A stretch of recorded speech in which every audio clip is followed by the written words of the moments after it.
Hey guys, welcome to another week of Food in Common.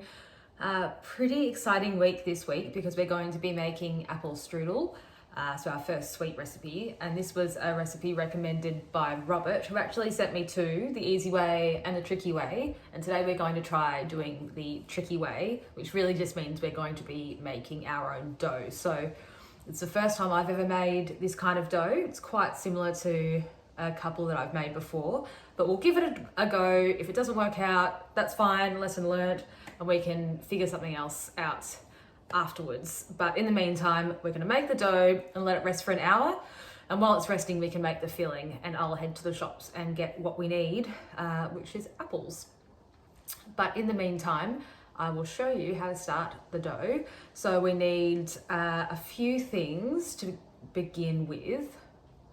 I'm just looking at my little computer screen while I talk to you. So first thing is vinegar or lemon juice. We need some neutral oil. This is sunflower oil, but whatever veg oil should be fine.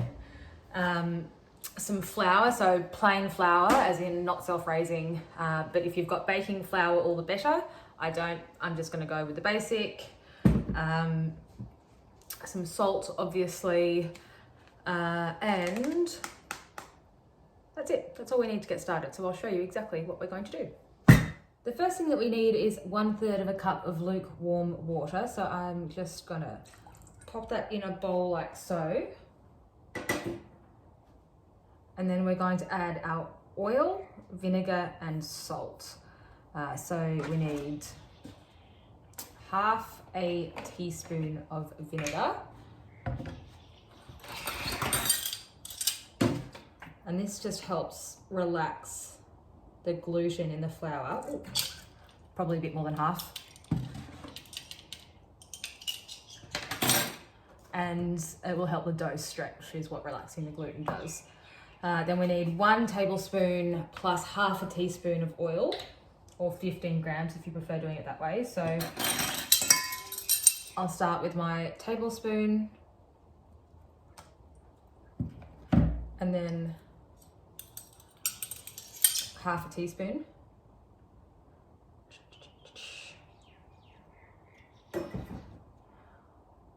And then we need 1/8 teaspoon of salt. So I don't have a measuring thing for 1/8, but I'm just going to use 1/2 quarter.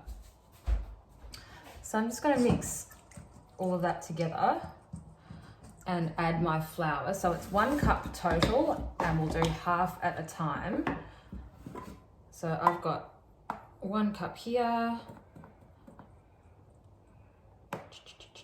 And again, pastry chefs will be dying because you should be really particular when it comes to measurements, but I can't do that. It's not how my brain works. So we'll do half at a time. There we go.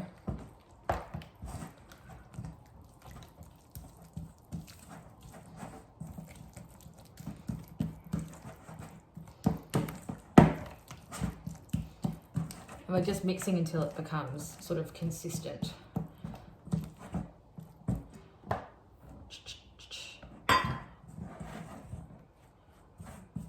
And at some point, I'll imagine I'll need to get my hands in there pretty quickly.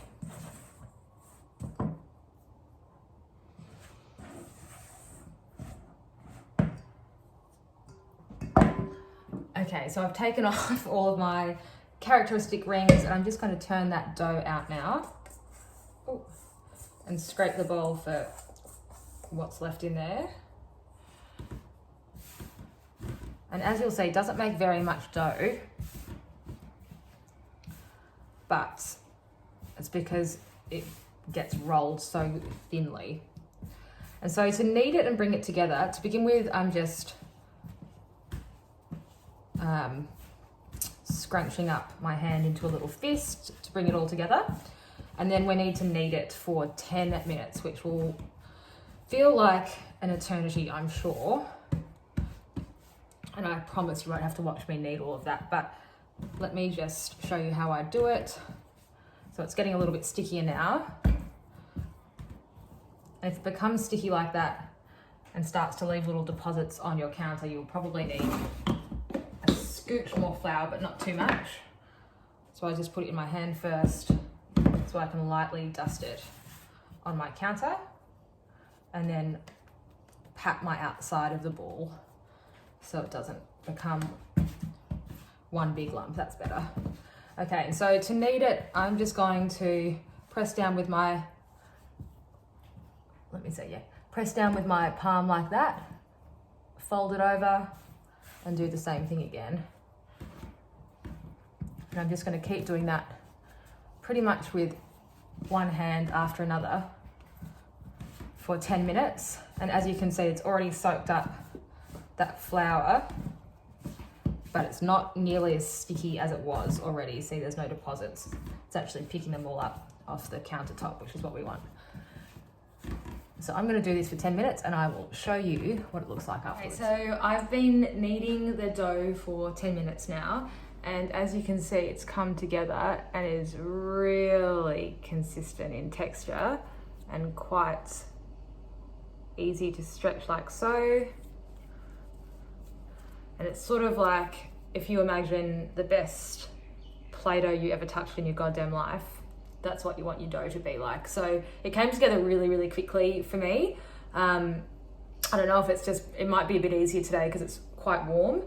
But it came together really well, and then I just kneaded it as I showed you for the 10 minutes. And so now I'm just going to form it into a nice neat little ball like so, and put it in an oiled bowl and let it sit for 1 hour. So don't overdose it with oil, just give it a gentle rub so it doesn't stick to the bowl. So there it is in its little bowl. As you can see, it's just glistening with oil and will slide down the bowl if I move it, but it's not obviously sort of covered in oil. And it says to put cling wrap over it. I don't have any cling wrap, so I'm just going to do a tea towel over the top, and I'll see you guys later. Okay, so I'm officially back from the shops. It's been around an hour and my dough is ready to go. I'll quickly run you through the other ingredients that we have to work with today. So there's not big quantities of any one thing, but there's lots of little things. So the biggest thing we have to contend with are the apples. The recipe called for about 900 grams, which seems outrageous to me. That's what I've got. I think I ordered you guys around 700 grams. So we'll see how we go in terms of quantities. And you can always cut dough off if you've got too much. Next thing we need is around 4 tablespoons of raisins, which will soak in hot water in a moment. You can also use rum if you've got any about the house. Just need some white sugar, some cinnamon, a lemon. You'll need a tiny amount of breadcrumbs. And last but not least, some butter, around 40 grams. So the first thing we're going to do is just lightly toast the breadcrumbs with the butter, and then after it's cooked we'll add the sugar and the cinnamon. Now I've just put the butter in a saucepan over low heat and it's currently melting. Let me show you, there we are. So yeah, I'm just gonna let that melt, and then as I said, we'll add the breadcrumbs. So we need 2/3 of a cup of breadcrumbs. And then we'll just let that toast until it's absorbed all of the butter and is sort of not crispy, but toasted is the word I need, really. I'm gonna throw my breadcrumbs in now. Just be really careful that the butter doesn't burn, so keep it on a really, really low and steady heat. And the recipe notes, as you may have read, to use fine breadcrumbs. So if you're making your own, or if you've got your own, just make sure that you pulse them until they're nice and fine. And what we want to do is stir these breadcrumbs constantly because we don't want them to stick or burn or be unevenly coated with the butter.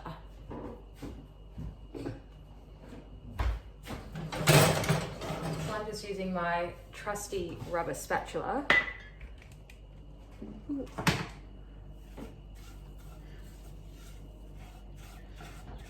And I'm just going to press all of that butter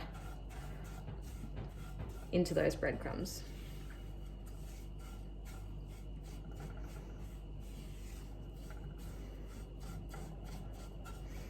You see, it almost starts to look like the base of a slice, really. And we're going to toast these until they're golden. It's been about 5 minutes and they're starting to become really lovely and golden. In fact, I just turn it off there because otherwise, you know me, I will accidentally burn it. Oh, I already have a little bit. But basically you want it to go from a sort of sand colour to an Anzac biscuit colour, so that really beautiful golden treacly sort of colour, and you'll be able to smell as well when it's toasting properly. And so I've just taken that off the heat and you're going to let it cool while we do the apples, but just before we do that I'm going to quickly stir in the sugar and cinnamon. So the recipe calls for 5 tablespoons of sugar and half a teaspoon of cinnamon. I'm going to use half a teaspoon of cinnamon, but I'm just going to cut that sugar down to 3.5 tablespoons. And I'm just doing that because I don't have much of a sweet tooth, and because it's the end of the season and we're not necessarily using very tart apples. So I think you guys probably could cut that too if you wanted to. And I'm going to add a little bit extra lemon juice as well, just to give it that beautiful tart flavour. Next on the agenda we have our apples, raisins and lemon to contend with. So I've just put some lukewarm water over these raisins and it's been about 5 minutes. Give it about 10 just to get them nice and soft. And as I said before, you can use any form of booze you like. Rum is traditional. And when it comes to the apples, again, many of you will know that I do not have a peeler, so we're going to give it a burl without peeling. By all means, if you would like to be traditional, and I dare say this is one recipe where it probably doesn't hurt to be, you'll peel your apples first. So I'm just going to cut it into little wedges like that, and then about so thick, so in between, not chunky, not too skinny.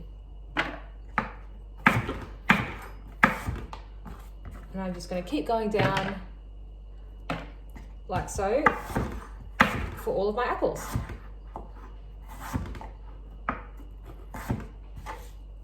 And I'll see you shortly.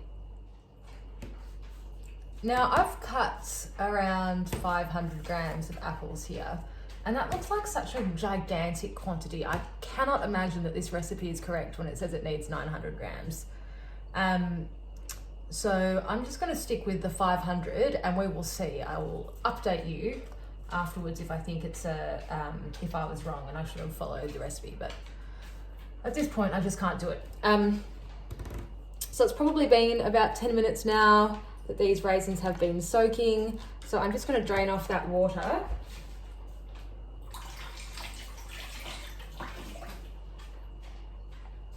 And throw them right in that bowl.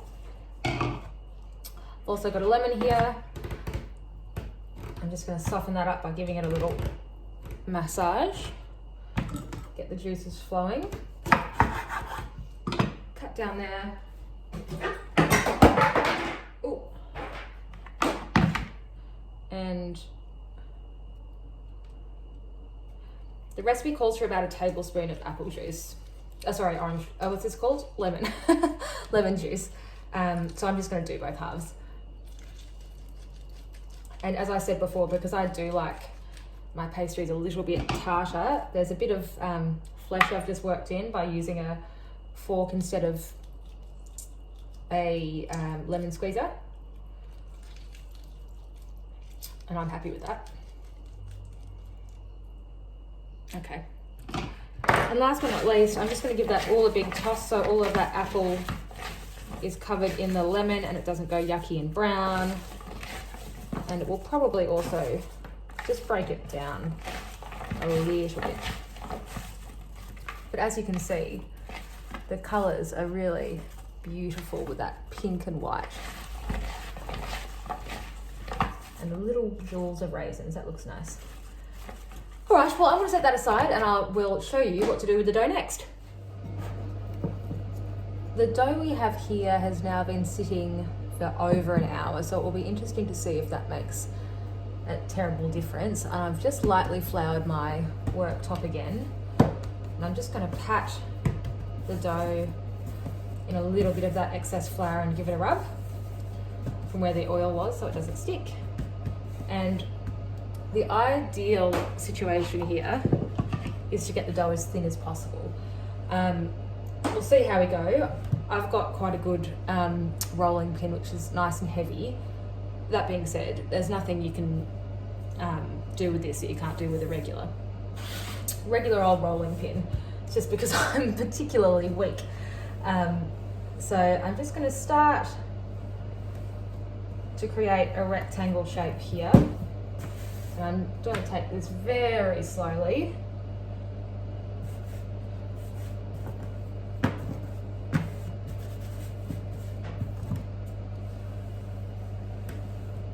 And I'm rolling to the size of my baking pan. To start off with, and then we'll do some stretching.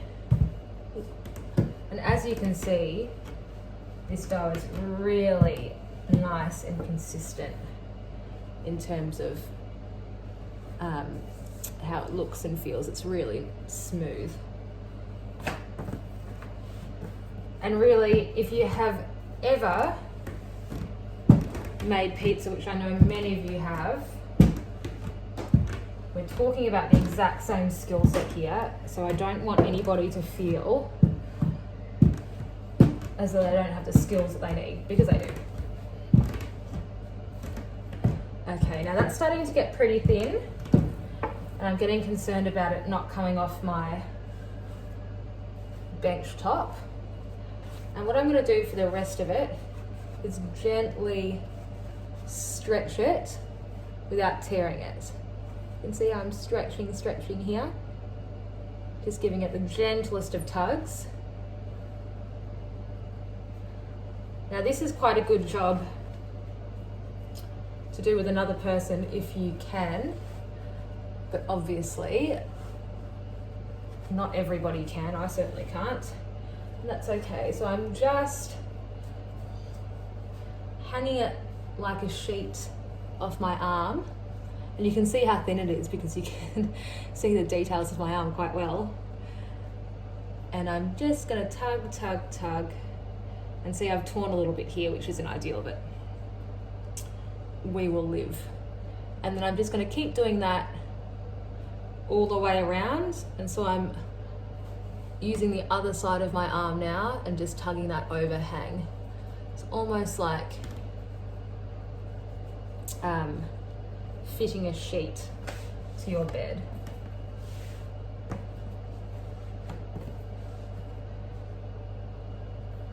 And I've just dropped it back down onto the bench because, as you'll see on this end here, I've got some creased sides, which I don't want. And this is the part where it gets a little bit fiddly. Now I'm just going to gently roll over the top of that to make it all one again. And I think that's about as thin as I want to get it, because otherwise I know I will tear it. As the recipe says, you should be able to read a newspaper title through it. And with that tear, as you see, I'm just going to go back over the top like that, and then roll it back out so it's close enough to the right size. Now, I don't have a newspaper at home, and don't try this at home because it's probably really dangerous to eat ink, but I do have my little to-do list from this morning. So as you can see, we've got the title. We're all good. We're all good. You'll see I've just slipped my dough onto what I use instead of a mat instead of baking paper. You don't have to do that. I just got a bit worried, so I'm hedging my bets a bit about being able to pick it up off my countertop. So feel free to put a big length of baking paper under your dough at this point. And the other thing I've done is just quickly melted about 1 to 2 tablespoons of butter because we're going to need that to brush with now. So I've got it here in my little brush, and I'm just going to brush half, not too much because you don't want it sopping.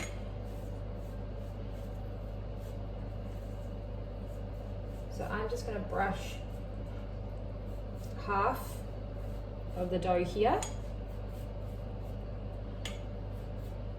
And again, this is another time I should be wearing an apron so I don't get greasy butter stains all over my clothes, but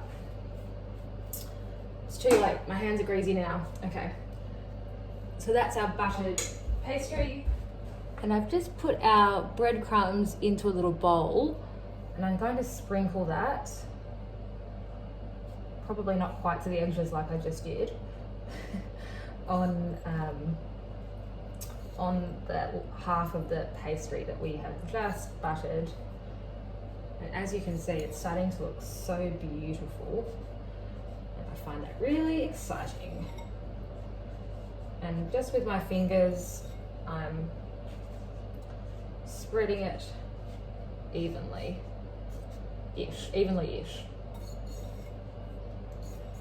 And you can see I've just left a bit of a trim around the sides, probably, I don't know, 2-3 centimeters, because we're going to need that to roll. And now we've got our apples, if I can find them. I can find them. And we're going to sprinkle those on our section.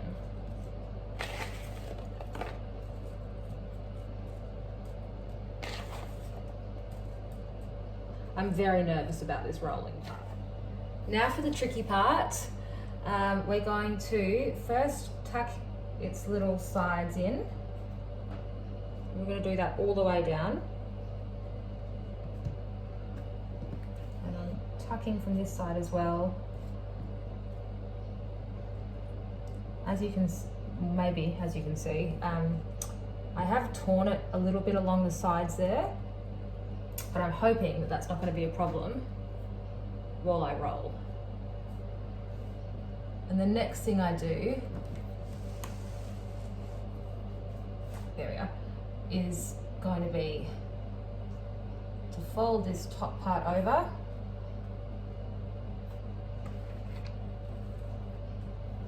Ooh, and figure out how to roll it. So I'm using my arm.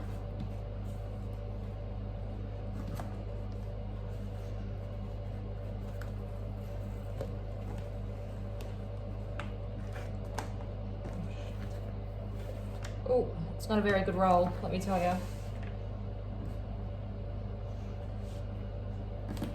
And I'm going to do that again. And keep rolling, like so. Oh my God. So as you can see, mine is not very neat and a bit crazy looking. That's okay. Doesn't have to be perfect. And I'm going to now transfer this onto my tray. But as you can see, it probably doesn't hurt to put some baking paper underneath it to help you pick it up and roll it. God only knows how this person made theirs so neat. I think half the amount of apples would have been perfect.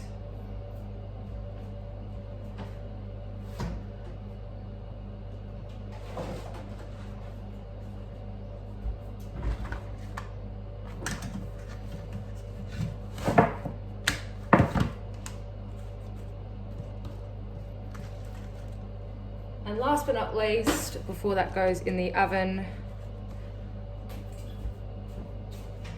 I'm going to take what's left of that melted butter and just brush the top so it picks up that beautiful golden colour. And we're going to bake this for around half an hour to 45 minutes. I think the aim of the game is to get it golden, so however long it takes to make that happen is how long it needs. There we are, so I will show you this in a little while. I've just taken the strudel out of the oven and given it a light coating with icing sugar. And as you can see, it's pretty big. And I've put some on a plate here. It looks so good and it tastes really good. And the pastry has turned out perfectly as well. So I reckon I put mine in for about 45 minutes. And yeah, even though it's not the prettiest thing in the world, it is certainly worth making. It is so yummy.